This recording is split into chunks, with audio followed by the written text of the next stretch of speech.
Untuk risiko serangan jantung itu yang tadi ya memang lebih tinggi pada usia lebih lanjut, tetapi secara umum risiko serangan jantung itu lebih tinggi pada pria dibandingkan wanita.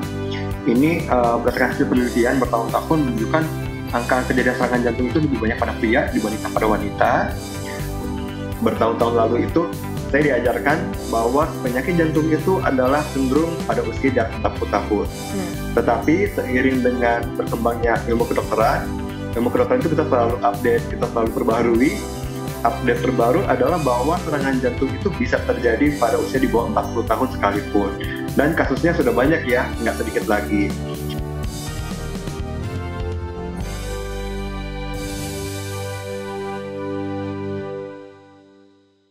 Penyakit kardiovaskular adalah penyakit mematikan nomor 1 di dunia.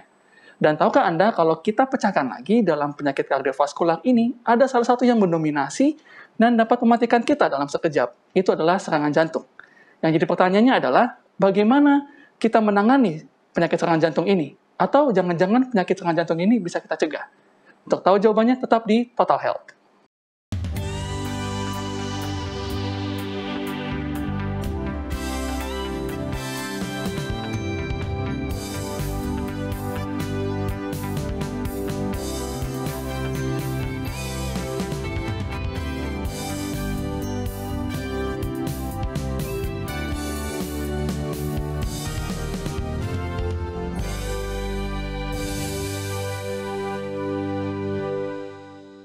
Kita kembali lagi dalam program Total Health, Hidup Sehat Pilihan Anda. Bersama dengan saya, Debbie Ellen Siahaan, dan juga partner saya, Norman Tambunan. Nah, saat ini Norman, kita akan membahas pelajaran penting nih. Kalau lalu kan kita sudah belajar tentang gula, banyak yang lainnya gitu ya.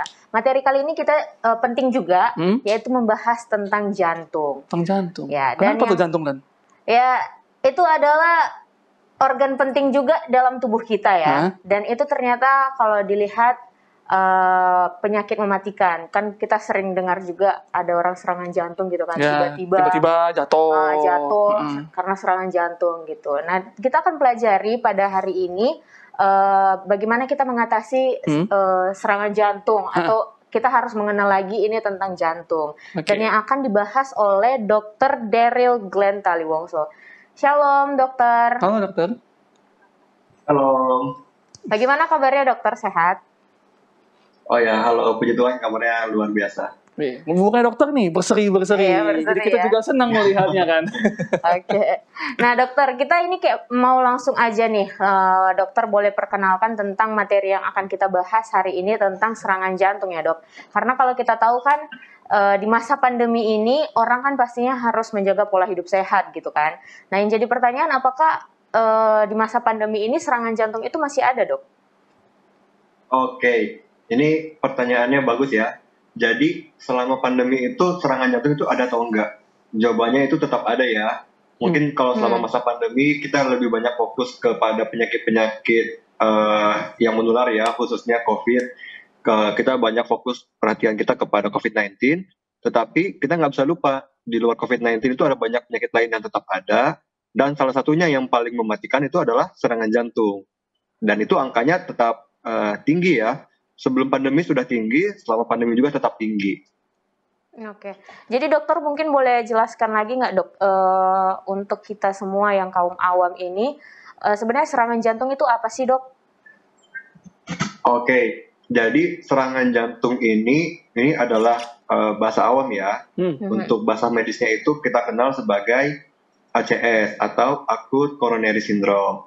Jadi yang terjadi pada serangan jantung adalah untuk gambaran bahasa awamnya ya, di jantung kita itu ada otot-otot yang bekerja selama 24 jam dengan berdenyut, dan berdenyutnya jantung kita itu dibantu oleh otot-otot jantung yang berdenyut terus-menerus.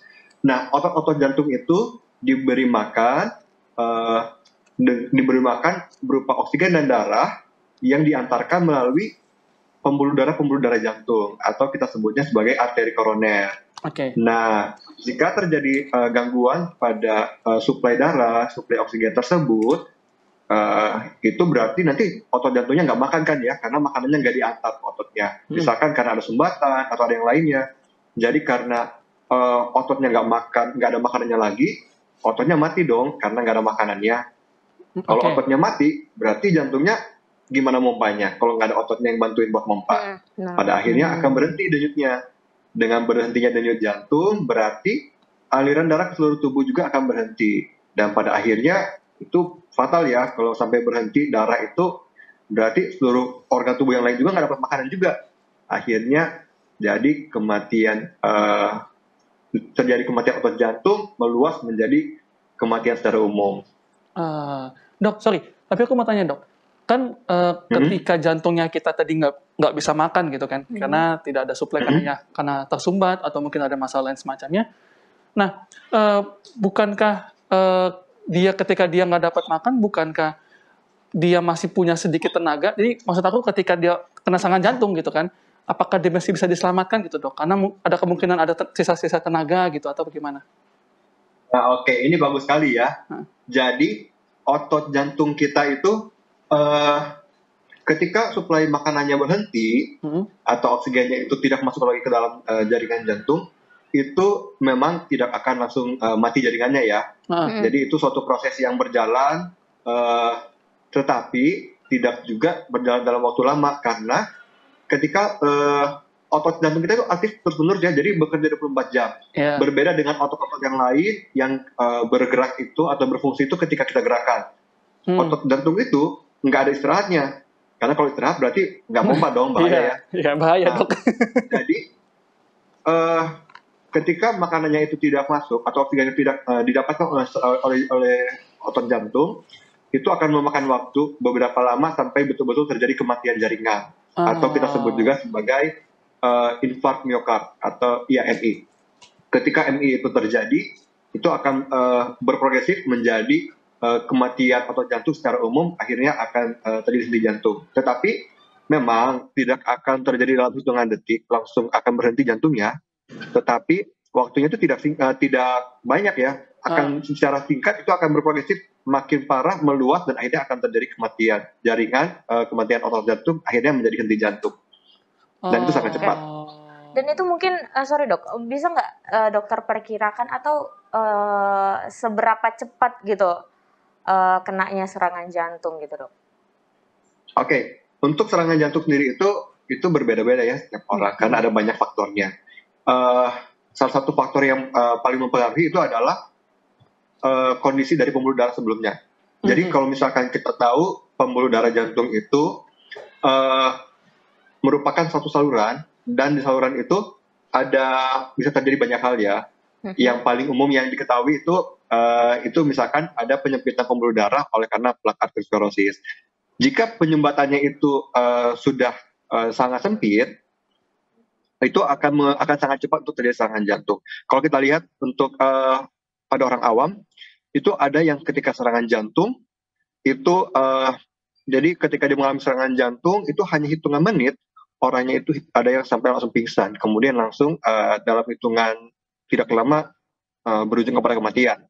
Tapi ada juga yang ketika mengalami nyeri dada yang menjadi tanda awal serangan jantung ya, itu waktunya itu cukup lama, berjam-jam, sampai dia baru akhirnya mengalami gejala-gejala yang lebih berat. Jadi itu berapa lama dari serangan jantung itu akan berprogresif menjadi henti jantung, itu berbeda setiap orang. Dan tetap kita berhati-hati ya, jangan sampai karena kita berpikirnya oh ada waktu, padahal bisa saja dalam hitungan menit akan berprogresif menjadi henti jantung. Oke. Lumayan ini udah mulai ada perubahan pikiran, karena tadinya kan kita pikir dok begitu orang kena serangan jantung auto meninggal gitu kan, kayak ya biasa kalau kita lihat orang lagi olahraga tiba-tiba jatuh, ya ini udah meninggal nih, padahal mungkin masih bisa diselamatkan gitu dok ya. Oke. Jadi sebenarnya ketika mengalami serangan jantung dan kita melihat orang yang pingsan atau tidak sadar dan kita curigai sebagai serangan jantung, itu perlu ada pertolongan yang segera kita lakukan. Jangan sampai kita pikir, wah udah serangan jantung langsung meninggal. Enggak ya. Jadi jika kita melihat ada orang yang, wah ini pingsan kayaknya, ini nggak sadar, kayaknya serangan jantung, dia sebelum jatuh pegang-pegang dadanya, berarti beresiko potensi ada serangan jantung, itu kita harus segera lakukan bantuan hidup dasar atau BHD. Ini karena kita sudah bahas ini serangan jantung, jadi kayaknya dok, kita juga perlu tahu ya. Jadi gimana kita mau mengenali gejala dari serangan jantung itu sendiri, dok? Nah, oke. Ini pertanyaan yang pasti yang paling ditunggu-tunggu ya. Apa sih tandanya serangan jantung itu? Jadi, untuk mengenali serangan jantung itu sebenarnya ada gejala yang dialami oleh setiap orang yang mengalami serangan jantung. Dan gejalanya itu pada umumnya khas atau sama, tetapi tidak selalu ya. Makanya kita mengenal ada istilah angina tipikal. Angina ini artinya adalah nyeri dada, kemudian tipikal artinya khas. Jadi kalau ada nyeri dada yang khas mengarah ke serangan jantung, oh itu berarti potensi keserangan jantung. Tetapi ada juga namanya angina atipikal atau nyeri dada yang tidak khas. Itu berpotensi bisa serangan jantung, tetapi bisa juga bukan serangan jantung. Nah, yang kayak gimana sih nyeri dadanya itu yang khas? Jadi kalau kita mengalami nyeri dada serangan jantung itu, tanda khasnya adalah nyerinya itu seperti luas, seperti tertekan, seperti diinjak atau seperti ditimpa. Tempatnya itu nggak bisa ditunjuk. Sakitnya itu kayak sakitnya luas, kayak mau ditunjuk nggak bisa. Yang mana yang sakit ya? Karena luas. Nah, kemudian nyerinya itu di dada kiri dia itu bisa menjalar, bisa melebar. Dia dari dada itu bisa melebar ke arah tangan kiri, kemudian juga bisa melebar ke arah leher, atau nyerinya itu seperti menjalar dari dada kok naik ke arah rahang.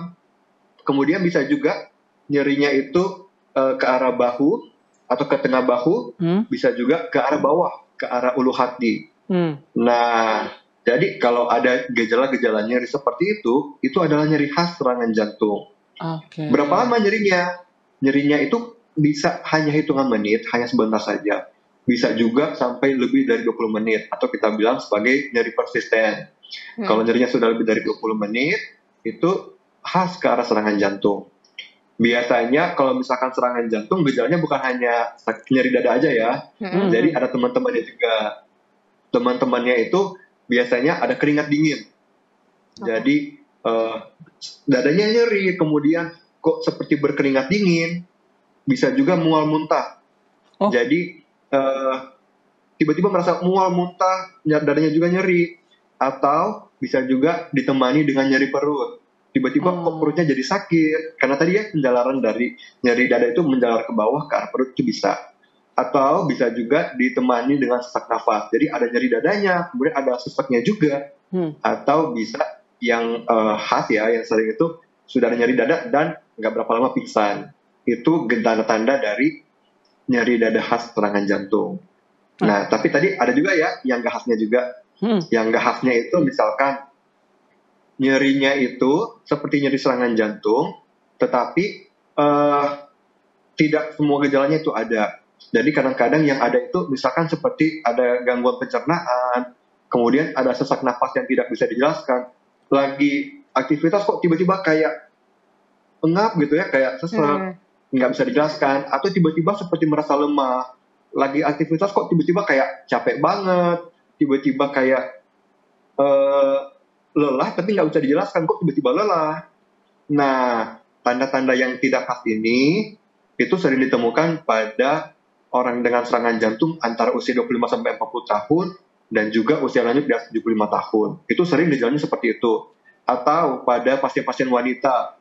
Jadi pada pasien wanita dan laki-laki itu ada perbedaan ya. Pada wanita itu umumnya gejalanya nggak khas. Jadi kadang-kadang karena tadi ya, karena hanya sesak aja atau kemudian tiba-tiba lemas, kemudian berpikir kayaknya bukan serangan jantung.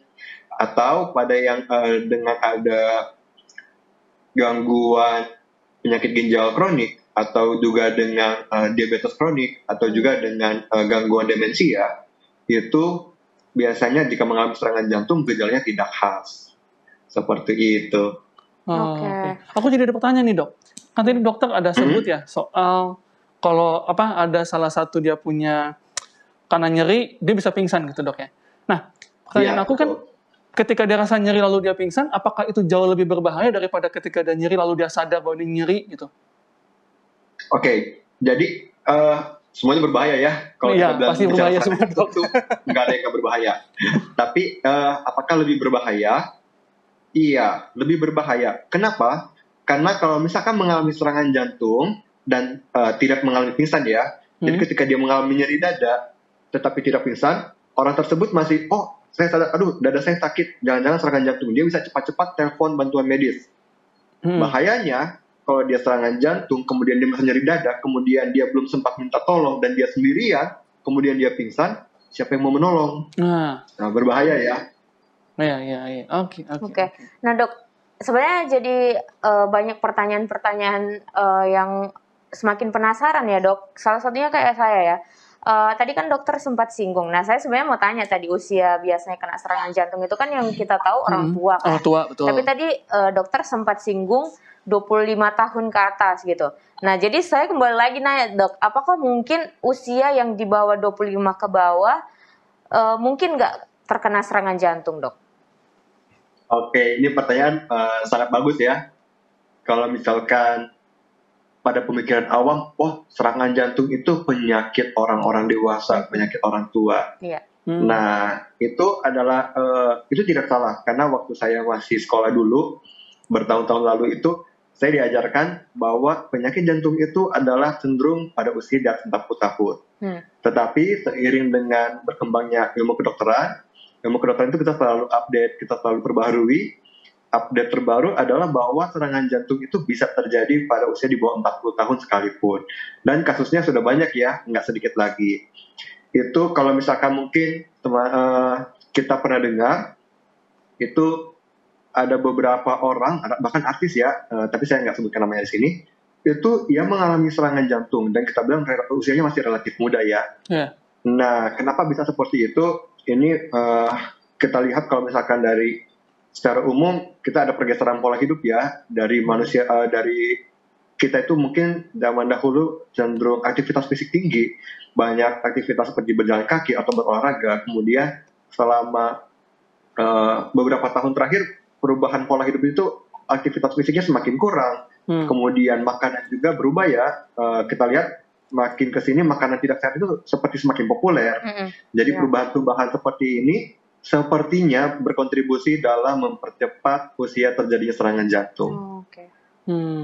Oke dok, terima kasih dok. Ternyata semakin banyak yang kita ketahui ya Norman tentang jantung ini. Dan kita juga jadi pengen tanya lagi ke dokter kalau terkena serangan jantung itu seperti apa. Tapi kita akan kembali setelah yang satu ini. Tetap bersama kami di Total Health.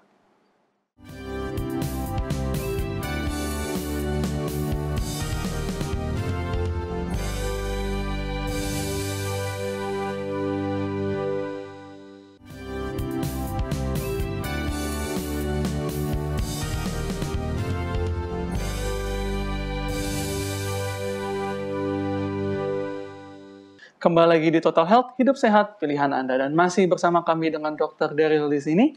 Dan dok, tadi kan dokter ada ada sebut mengenai gejala-gejala dikit gitu kan dari penyakit jantung ini dok, atau serangan jantung ini.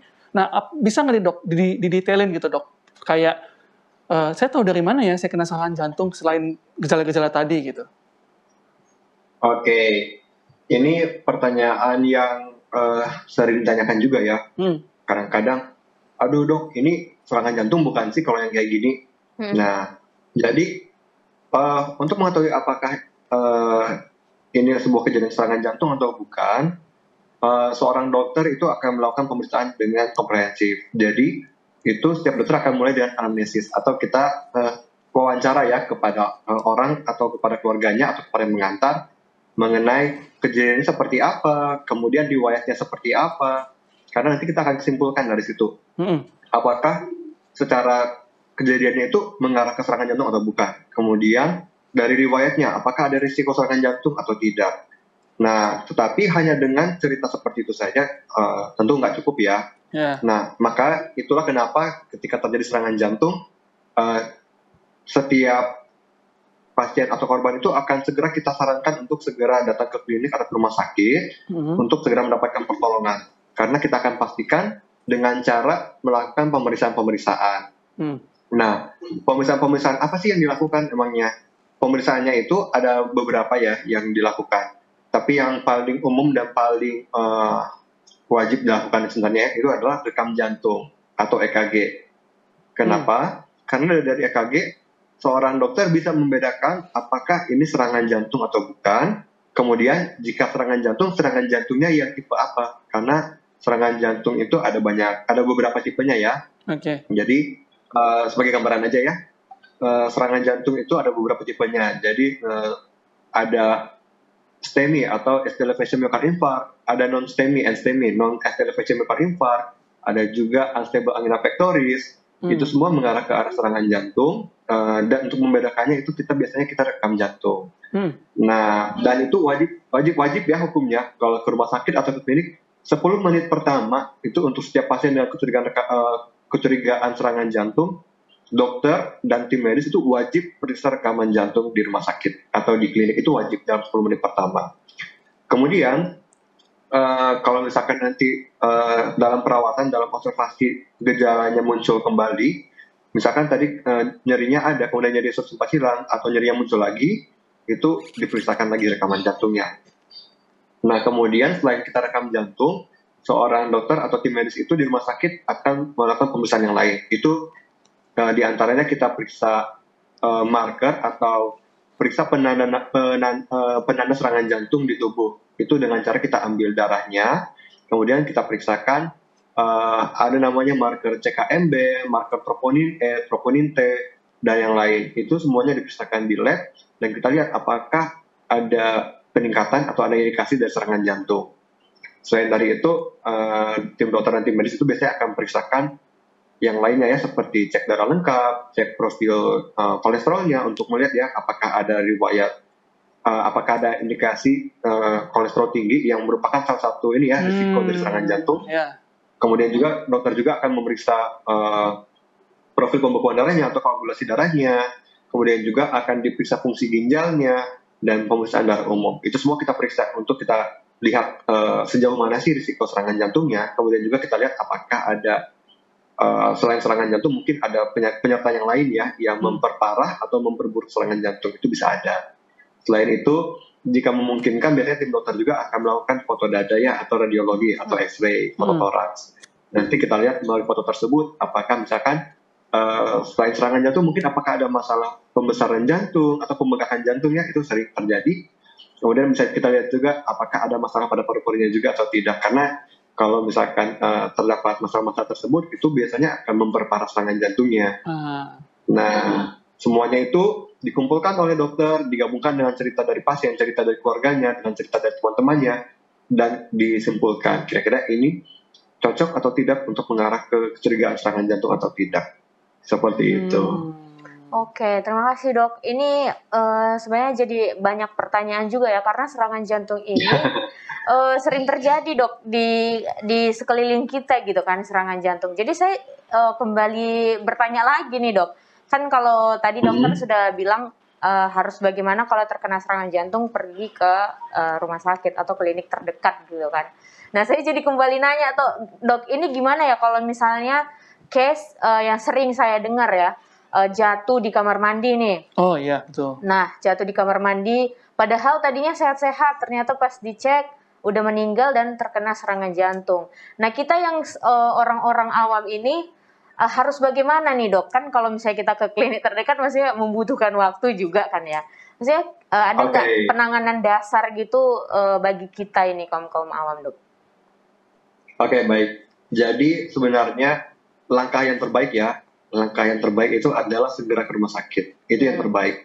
Tetapi memang kadang-kadang kondisi di lapangan nggak memungkinkan gitu ya. Iya, benar. Kadang-kadang kita datang, orangnya sudah di kamar mandi, sudah pingsan, kemudian kita hanya sendiri, kita mau angkat juga nggak bisa, minta tolong nggak bisa kita bantu gitu ya. Kadang-kadang yang terjadi seperti itu. Jika terjadi seperti itu, apalagi dalam keadaan tidak sadar ya, dalam keadaan tidak sadar itu kita wajib melakukan BHD ya, atau bantuan hidup dasar. Dan itu ada pelatihannya ya, itu ada pelatihannya untuk awam, bagaimana cara menolong yang baik dan benar. Nanti jika ada kesempatan akan kita bahas. Nah, tetapi kalau misalkan dalam keadaan sadar atau misalkan tidak sampai pingsan gitu ya, nah itu kita perlu segera tolong. Bagaimana menolongnya? Yang pertama itu ya pastikan ya keamanan penolongan. Jadi jangan sampai saat kita menolong itu dalam kondisi berbahaya. Misalkan terjadi serangan jantung itu di tengah jalan, kemudian kita langsung segera berlari mau tolong orang yang sedang pingsan tersebut, tapi kita nggak lihat tiba-tiba ada truk datang, itu kan berbahaya ya. Jadi itu kadang-kadang apa ya di detail seperti itu kadang-kadang karena kita panik, kemudian kita ingin, waduh kita harus menolong orangnya serangan jantung pingsan, kita langsung tidak memikirkan keselamatan kita. Padahal tetap ya keselamatan itu nomor satu. Jangan sampai ini sudah ada korban terus kita tambah lagi korban yang lain dengan tidak memperhatikan keselamatan. Jadi prinsip penolongan itu pertama selalu adalah pastikan keamanan. Kalau sudah aman, kita harus pastikan dulu ini apakah mengarah ke serangan jantung atau tidak. Yang tadi ya, apakah jadi secara kasarnya kita tanyakan gejalanya apakah mengarah ke serangan jantung atau tidak. Kenapa Pak? Misalkan Bapak itu terduduk ya, misalkan Bapak itu terduduk tiba-tiba sedang aktivitas, tiba-tiba terduduk sambil memegang dadanya. Kita datang, kita tanyakan saja. Halo Pak, kenapa Pak? Nyari dada Bapak sakit, Bapak lemas, ada pusing atau ada gejala yang lainnya? Kalau misalkan ada mengarah seperti gejala-gejala serangan jantung, jangan tunda, langsung segera hubungi layanan kesehatan untuk diberikan bantuan. Jadi terkadang kita kalau misalkan ada kejadian seperti itu, kita langsung buru-buru untuk datang ke rumah sakit atau datang ke klinik. Tetapi sebenarnya yang lebih baik adalah kita hubungi dulu ke arah ke klinik atau ke rumah sakitnya, supaya nanti mereka bantu untuk arahkan pertolongannya seperti apa. Nanti sambil kita hubungi juga, jadi klinik dan rumah sakit akan bersiap-siap untuk membantu korban tersebut. Nah, jika memungkinkan dan jika ada transportasinya, kita langsung segera bawa dengan ambulans atau dengan kendaraan yang ada untuk secepatnya kita bawa ke klinik atau ke rumah sakit. Kenapa harus ke klinik atau ke rumah sakit? Karena yang tadi ya, untuk membedakan apakah ini serangan jantung atau bukan, kita perlu pastikan dengan pemeriksaan seperti yang tadi ya, kita rekam jantungnya, kita periksa darahnya, kita periksakan oleh dokter pemeriksaan fisik, dan semuanya itu akan ditentukan oleh rumah sakit, kira-kira akan ditentukan oleh tim dokter perawatannya seperti apa. Karena pada serangan jantung itu ada dua ya, jadi pada garis besarnya serangan jantung itu ada dua jalur untuk pertolongannya. Kira-kira akan yang pertama itu apakah akan invasif atau akan dilakukan tindakan-tindakan misalkan dilakukan pemasangan ring jantung atau pemasangan stent atau yang lainnya, atau di bypass, atau secara konservatif dengan terapi dengan terapi yang diberikan oleh dokter. Nah, akan tetapi penilaiannya ini akan banyak hal yang dinilai oleh dokter, seperti apakah ini layak untuk diberikan obat tanpa dilakukan tindakan invasif. Kemudian apakah jarak menuju lokasi terapi invasifnya itu dekat atau jauh? Karena yang tadi ya, targetnya adalah untuk strategi invasif atau pengobatan dengan namanya PCI ya, primary PCI. Untuk primary PCI itu harus targetnya adalah dilakukan di bawah 2 jam. Jadi setelah lewat dari situ, itu mungkin akan dipertimbangkan lebih baik mungkin menggunakan terapi konservatif saja tanpa melakukan PCI, karena nanti ya dengan penilaian dokter itu akan ditentukan yang mana yang lebih tinggi angka keberhasilannya dan mana yang akan lebih sangat membantu untuk menolong orang tersebut. Tetapi yang tadi setelah dilakukan tindakan-tindakan tersebut, itu perawatan lanjutannya adalah di ICU. Sebenarnya bukan ICU umum ya, tapi lebih spesifiknya adalah di ICCU atau Intensive Cardiovascular Care Unit. Jadi ICU khusus jantung. Dan untuk ICU jantung ini tidak ada ya di fasilitas yang kecil seperti misalkan di klinik atau di puskesmas, itu nggak ada. Itulah kenapa pada pasien-pasien dengan serangan jantung selalu akan dirujuk ke rumah sakit. Karena alasannya itu tadi. Setelah pertolongan dilakukan, itu kita perlu perawatan intensif di ICU. Karena yang tadi percuma ya, kita udah kasih obatnya, kita udah lakukan terapi invasif, udah pasang stent. Tapi setelah itu enggak dirawat di ICU. Justru itu berbahaya karena kita harus pantau dengan ketat. Karena akan ada banyak kemungkinan ya, setelah dengan menggunakan obat-obatan tersebut atau dengan tindakan invasif, itu perlu pemantauan ketat. oleh tim dokter untuk memastikan keselamatan dari pasien tersebut. Nah, oke, Dok. Aku jadi pertanyaan lagi, Dok. Kan contoh ya, kita sudah bawa dia ke rumah sakit nih, atau nih, Dok. Anggaplah deket lah jarak itu. Ini sudah bawa bapaknya ke rumah sakit. Terus begitu dibawa, ternyata sampai di rumah sakit dia mungkin ya hilang kesadaran atau mungkin bertambah buruk gitu, Dok. Nah, apakah kira-kira yang mungkin kita biar orang awam tahu gitu, apa yang kira-kira tindakan apa yang rumah sakit akan ambil gitu? Karena mungkin sebagian orang, apalagi kalau sebagai keluarga kan, udah panik, jadi udah mungkin pikirannya kemana-mana gitu, Dok. Oke, jadi ini sebagai gambaran saja ya.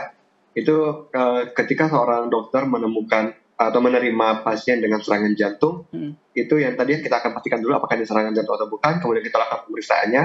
Tetapi kalau misalkan dalam keadaan memburuk, menjadi tidak stabil atau seperti tidak sadar, nah jika ada kejadian seperti itu, tentu saja tim dokter akan mengutamakan keselamatan dari pasien. Jadi kita akan lakukan stabilisasi dulu, akan kita usahakan sebisa mungkin mencapai yang tadi keadaan stabil. Jika terjadi penurunan tekanan darah yang tiba-tiba, kita akan stabilkan dulu, atau jika dalam keadaan tidak sadar, itu kita akan usahakan semaksimal mungkin untuk pertolongan pada pasien tersebut. Dan terapi utamanya sebenarnya pada serangan jantung tadi ya, kalau misalkan di cerita awal, serangan jantung itu kan karena pembuluh darahnya itu tersumbat ya. Jadi yang akan dilakukan oleh tim dokter itu adalah dengan berusaha untuk membuka jalurnya, membuka pembuluh darahnya. Bagaimana caranya?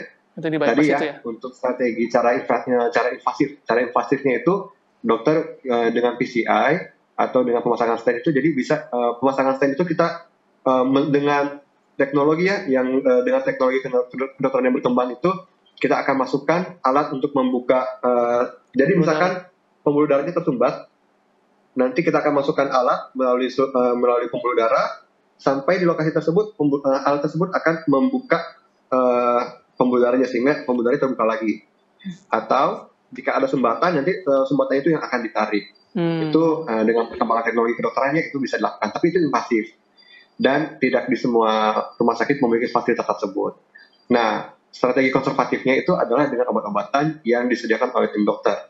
Itu tujuan obat-obatannya adalah jika terjadi sumbatan, obat ini diharapkan bisa menghancurkan sumbatannya sehingga yang tadinya tersumbat, sumbatannya hancur, kemudian bisa terbuka kembali sehingga sehingga jantungnya itu mendapatkan kembali oksigennya. Tetapi yang tadi ya, angka keberhasilannya itu apakah lebih berhasil dengan invasif atau konservatif, itu perlu penilaian dari dokter spesialis jantung. Dan itu akan dinilai setelah yang tadi ya, pemeriksaannya lengkap, kemudian yang lainnya lengkap, mempertimbangkan kesediaan fasilitas dan waktunya, itu akan dinilai oleh dokter mana nih yang akan dilakukan. Tetapi itu nanti untuk orang awam mungkin tahunya nanti tim dokter yang akan melakukan dan akan dijelaskan, jadi lebih tenang ya mungkin kalau misalkan sudah dijelaskan. Tapi gambarannya kurang lebih seperti itu. Oke dok, sebenarnya pertanyaannya masih banyak, tapi kita harus jeda, jadi jangan kemana-mana, tetap di Total Health.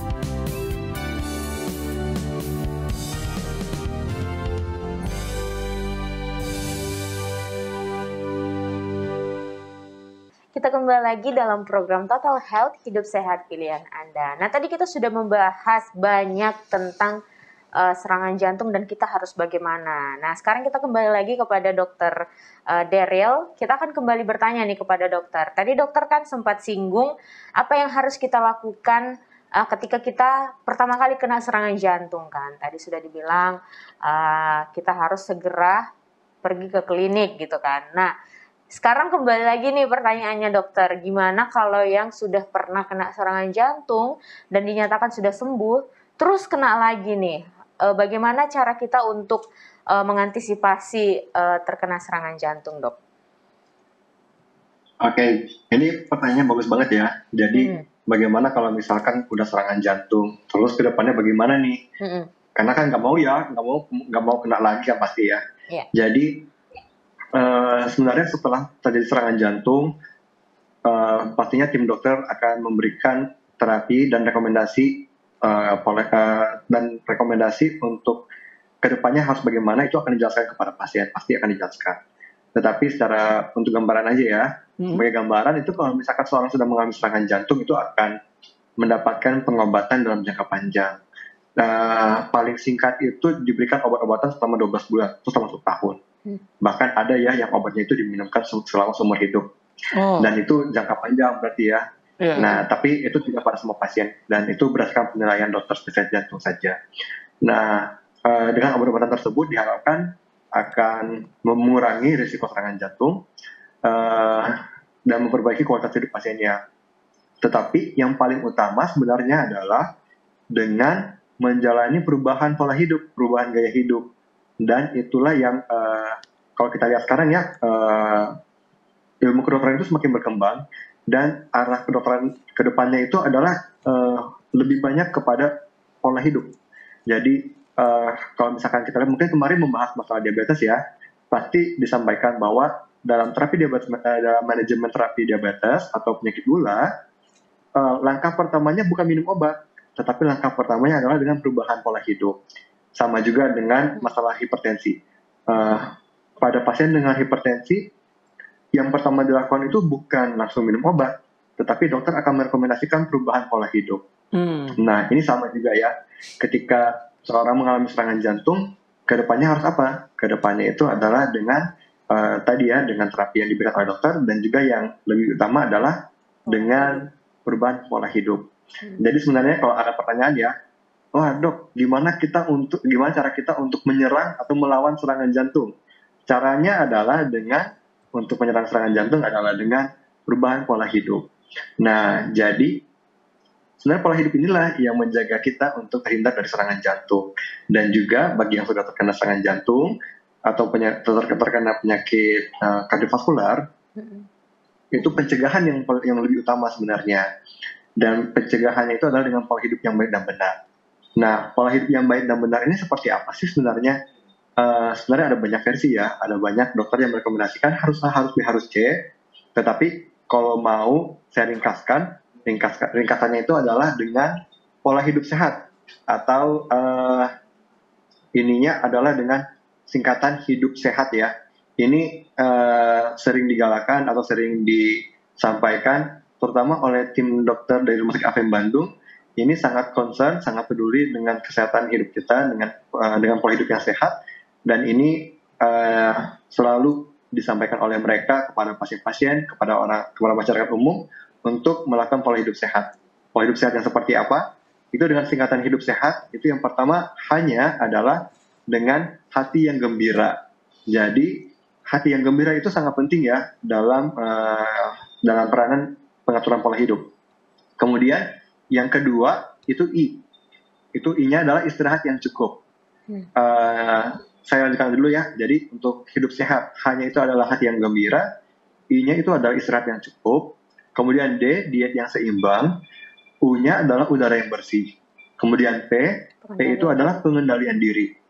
Kemudian sehat. S-nya adalah sinar matahari yang cukup. Kemudian E, energik berolahraga. Kemudian H, itu hubungan sosial yang baik. Kemudian A, air yang jernih. Dan T, Tuhan yang terutama.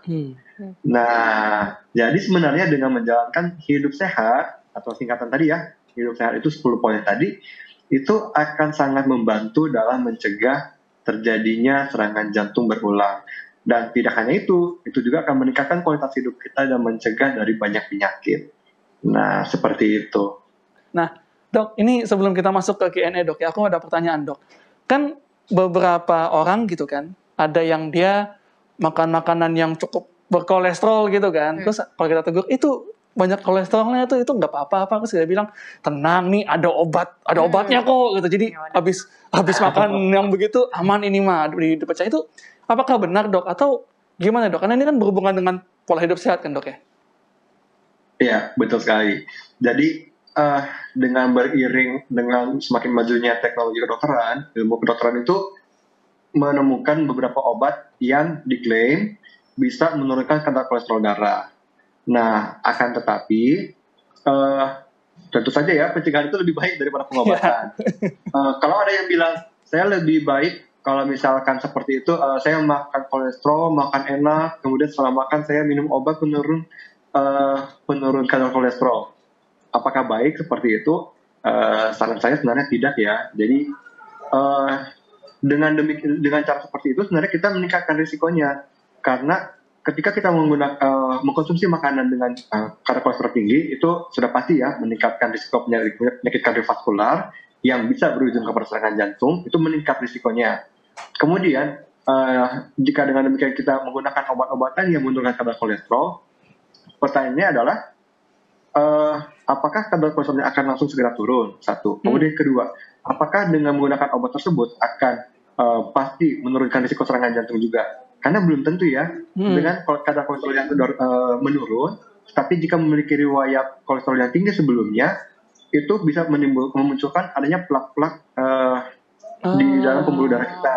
Dan itu akumulasi bertahun-tahun. Bukan karena saya makan kemarin, kemudian sekarang langsung numpuk di situ. Enggak ya. Itu adalah hasil akumulasi dari bertahun-tahun. Sehingga keadaan tubuh kita itu sebenarnya sangat dipengaruhi oleh pola hidup kita dalam tahun-tahun sebelumnya, bukan hanya hari ini saja. Nah, jadi kalau misalkan sebelumnya kita pola hidupnya tidak sehat, kemudian baru hari ini kita minum obat kolesterolnya, itu yang tahun-tahun sebelumnya gimana nih? Tetap ya, itu risikonya tetap ada. Nah, tapi bagaimana nih? Waduh dok, saya sebelumnya saya hidupnya nggak sehat, jadi gimana nih sekarang dok? Nggak ada kata terlambat ya untuk menerapkan pola hidup sehat. Kalau Anda sebelumnya menerapkan pola hidup tidak sehat, berarti sekarang saatnya untuk menerapkan pola hidup sehat. Seperti itu. Baik. Thank you dok. Nah, saya jadi kembali lagi teringat dok tentang serangan jantung ini. Kan ada orang juga yang sudah pasang ring jantung nih ya kan dok. Kita sering dengar tuh ya. Nah, orang kalau yang sudah pasang ring jantung ini, apa mungkin nggak mereka akan terkena serangan jantung lagi dok? Untuk yang kedua kali gitu ya? Iya, untuk yang kedua kali gitu. Oke. Ini pertanyaan yang bagus ya, karena ini banyak sekali ditanyakan oleh orang-orang yang mengalami serangan jantung. Untuk menjelaskannya, ini kayaknya bagusnya saya tunjukkan gambarnya aja ya biar enak. Boleh. Saya share screen, ini apa kelihatan layarnya? Saya siapin dulu ya. Oke, sudah dok. Gambarnya muncul ya. Oke, kalau misalkan di sini bisa kita lihat, ini adalah dua gambar jantung ya. Kemudian di antara dua gambar jantung itu di tengah-tengahnya itu ada potongan dari pembuluh darah. Nah, jadi pembuluh darah yang menyalurkan oksigen, menyalurkan darah ke otot jantung itu ada beberapa.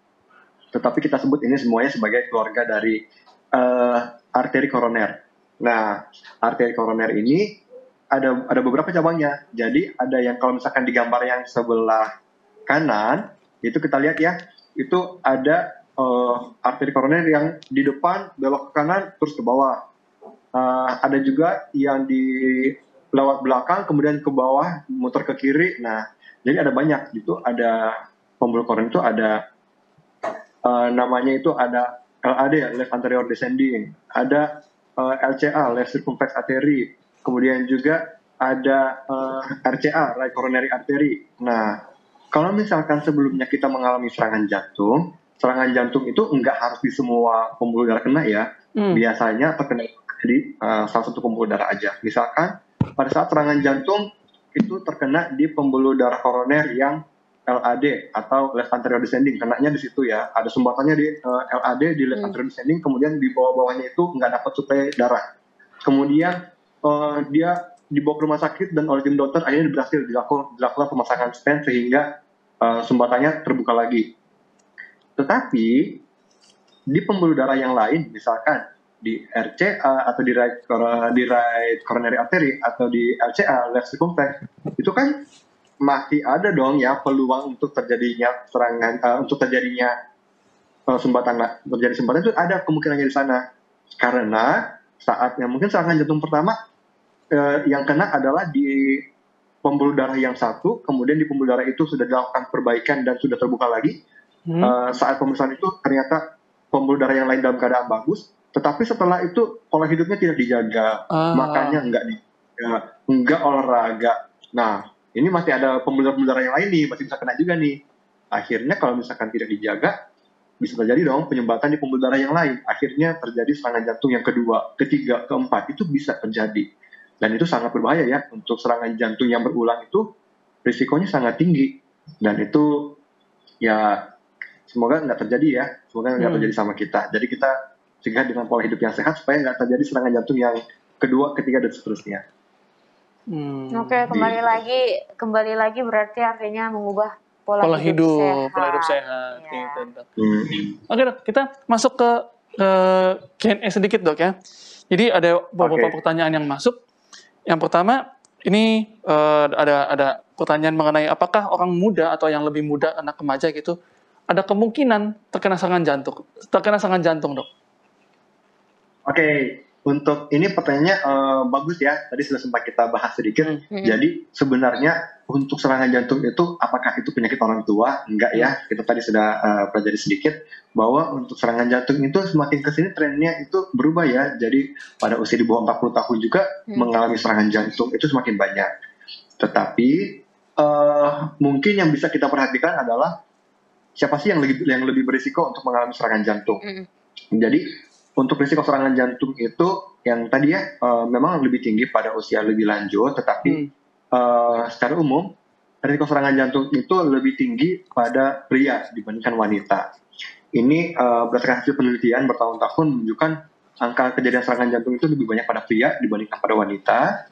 Kemudian yang kedua itu jika sebelumnya sudah ada riwayat penyakit kardiovaskular ya, terutama penyakit arteriosklerosis ya, itu mengenai masalah di pembuluh darahnya, itu jika sudah ada riwayat penyakit tersebut itu sangat berisiko untuk mengalami serangan jantung. Nah, jadi tadi kalau pria kemudian ada riwayat penyakit kardiovaskular ya, riwayat penyakit pembuluh darah, itu risiko tinggi untuk serangan jantung. Terus siapa lagi? Terus yang ada riwayat sebelumnya mengalami serangan jantung, kemudian sudah dilakukan tadi ya, sudah dilakukan bypass, pemasangan stent atau yang lainnya, itu ada risiko untuk kejadian berulang, itu ada. Yang tadi kita sempat bahas juga bahwa serangan jantung itu bisa terjadi beberapa kali, itu bisa. Kemudian yang keempat, ini ada lagi juga nih, kalau misalkan merokok itu meningkatkan risiko serangan jantung ya. Itu seperti rahasia umum ya, kalau kita mungkin ada yang pernah lihat bungkus rokok itu ada ya selalu tulisannya ya, merokok dapat menyebabkan serangan jantung, bla bla bla bla bla dan bla bla bla. Serangan jantung ada di situ ya. Jadi merokok itu meningkatkan risiko serangan jantung. Kemudian yang ada hipertensi, yang kemudian juga ada penyakit gula darah, ada penyakit, ada riwayat penyakit. Jika di keluarganya ada riwayat penyakit jantung, itu juga memiliki risiko ya. Jadi jika di orang tua kita memiliki risiko serangan jantung, kita juga berarti risikonya meningkat dibandingkan jika orang tua kita tidak memiliki serangan jantung. Kemudian umur juga itu berisiko ya, semakin lanjut usia itu terjadi proses degenerasi, itu meningkatkan risiko juga. Ya kurang lebihnya seperti itu ya. Jadi selain tadi dengan riwayat keluarga, pola hidup itu juga ada risiko-risikonya ya untuk serangan jantung itu. Baik, thank you banget ini Dok sudah sharing-sharing bersama dengan kita, membagi materi penting tentunya nih ya yang sering terjadi di kalangan kita. Nah Dok, tapi karena durasi kita Dok sudah memungkinkan kita untuk menutup materi kita pada hari ini, mungkin dokter punya closing statement atau pesan kepada para pemirsa sekalian untuk apalah gitu, untuk para pemirsa lah sekalian. Silakan dokter. Oke, terima kasih. Jadi bagi para pemirsa Hope Channel dimanapun Anda berada, kesehatan merupakan hal yang terutama dalam hidup kita ya. Jadi karena untuk apa kita memiliki hidup yang dalam tanda kutip bahagia tapi kita tidak sehat, itu akan mempertanyakan kebahagiaannya. Salah satu penunjang dalam hidup bahagia adalah dengan kesehatan yang baik. Nah, dan prinsip kesehatan adalah lebih baik mencegah daripada mengobati. Prinsip ini juga berlaku pada serangan jantung dan penyakit-penyakit yang lainnya. Daripada nanti kita sudah kena serangan jantung, kemudian kita mati-matian untuk melakukan pengobatan dan untuk melakukan upaya-upaya lainnya untuk bertahan hidup, lebih baik kita mencegahnya. Mencegah serangan jantung itu bisa kita lakukan dengan perubahan pola hidup, dengan menerapkan hidup sehat ya, dengan hati yang gembira, dengan istirahat yang cukup, dengan diet yang seimbang, dengan udara yang bersih, dengan pengendalian diri, dengan sinar matahari yang cukup, dengan energi berolahraga, dengan hubungan sosial yang baik, dengan air yang jernih, dan juga dengan mengutamakan Tuhan dalam kehidupan kita. Harapannya dengan melakukan pola hidup sehat, kita bisa memperbaiki kualitas hidup kita, dan pada akhirnya meningkatkan kebahagiaan kita, juga boleh menjadi berkat bagi sesama kita. Terima kasih. Baik, terima kasih dokter untuk pesannya kepada kita semua. Semoga para pemirsa sekalian boleh mengingat ya, itu singkatan dari hidup sehat. Ada 10 peran penting dalam kehidupan kita. Terima kasih dokter, semoga dokter selalu diberkati dalam tugas dan pelayanan. Nah, kami kembali mengingatkan kepada para pemirsa sekalian nih yang menyaksikan tayangan ini. Apabila Anda tertarik dengan tayangan ini, Anda bisa langsung mengunjungi YouTube channel kita di Total Health. Anda akan menemukan berbagai banyak materi kesehatan yang kami bisa pastikan kepada para pemirsa sekalian bisa tentu menjadi berkat dan juga merubah hidup sehat tentunya. Nah, betul banget, betul. Nah, untuk saat ini kami akan pamit undur diri dan tetap saksikan Total Health, hidup sehat pilihan Anda.